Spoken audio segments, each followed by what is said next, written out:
अस्सलाम वालेकुम students. SPF final term paper maths की प्रिपरेशन के लिए हम जो है वो रेडी हैं। तो आज का अभी हमारा एक और इम्पोर्टेंट क्वेश्चन जो आ रहा है वो हमारे पास है हेमिस्फेयर से रिलेटेड। ठीक है, हेमिस्फेयर। अब हेमिस्फेयर क्या होता है? Half of circle. ठीक है, सर्कल टाइप ऑफ स्फेयर होता है ना, तो स्फेयर जो है उसका हाफ ले लेते हैं और उसका आपने एरिया और वॉल्यूम फाइंड आउट करना है। तो हमारे पास इसके वॉल्यूम का फार्मूला है वॉल्यूम ऑफ हेमिस्फेयर, वो जो बहुत इजी है। और ये हमारे पास आता है इसका फार्मूला 2/3 पाई आर क्यूब। ठीक है, तो आपने जस्ट पाई की वैल्यू फाइंड आउट पुट करनी है और आर की वैल्यू पुट करनी है। तो इसका क्वेश्चन तो बहुत इजी है कि if r is equal to 4 centimetre then you have to find out the volume of hemisphere. then volume of hemisphere is equal to 2/3 and pi is equal to 22/7 and then r cube is 4 centimeter. Cube means then you have to write r for 3 times. ठीक है, that is 4 3 times. Now you have to solve it and you will get the right answer.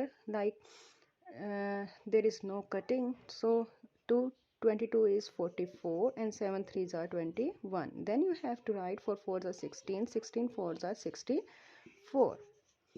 अब आपने 64 और 44, अब हम 44 और 64 को multiply करेंगे। तो 44 और 64 को मल्टीप्लाई करके हमारे पास आया 2816। अब 2816 जो है वो हमारे पास यहाँ आ जाएगा और 21 इनको हम डिवाइड करेंगे तो हमारे पास आता है 134.09 centimetre cube.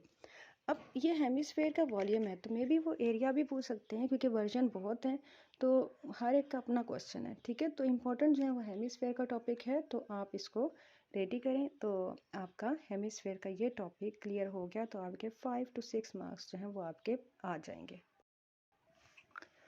Next important question हमारे पास है सोल्यूशन सेट, जो हर वर्जन में आया हुआ है और उसका मेथड जो उन्होंने कहा हुआ है वो है मेथड ऑफ सब्स्टिट्यूशन है। उसमें हम क्या करते हैं कि पहले आपको तो इनको मार्क करना है 1 and 2, then you have to solve it by substitution. You will find out the value of X from equation 2, क्योंकि ये इजी है हमारे पास। From equation 2 X is equal to, इसको हम शिफ्ट करेंगे उस साइड पे, दैट इज इसको हम इक्वेशन 3 कह देते हैं। अब आपने काम क्या करना है, इस 3 को ना 1 में सब्स्टिट्यूट करेंगे कि 2 में हमने सॉल्व कर ली है। तो हम करेंगे पुटिंग इक्वेशन 3 इन इक्वेशन 1। ठीक है, तो हमारे पास है कि x की प्लेस पे ना अब हम ये लिख लेंगे 13 - 2y - 4y इक्वल टू 9। अब 5 13s are 65, फिर 5 2s are 10 - 4y equal to 9।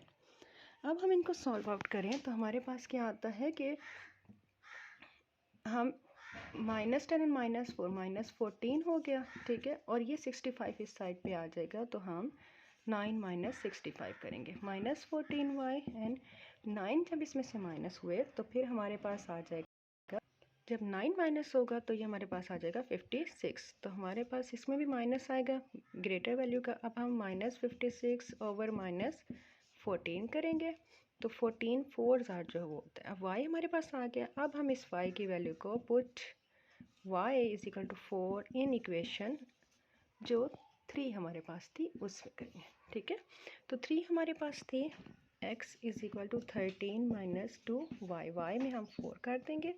13 - 4 2 8, तो हमारे पास x आ जाएगा 5। तो सोल्यूशन सेट हमारे पास आ जाएगा 5 and 4। तो इस टाइप के क्वेश्चंस मस्ट स्टडी करें।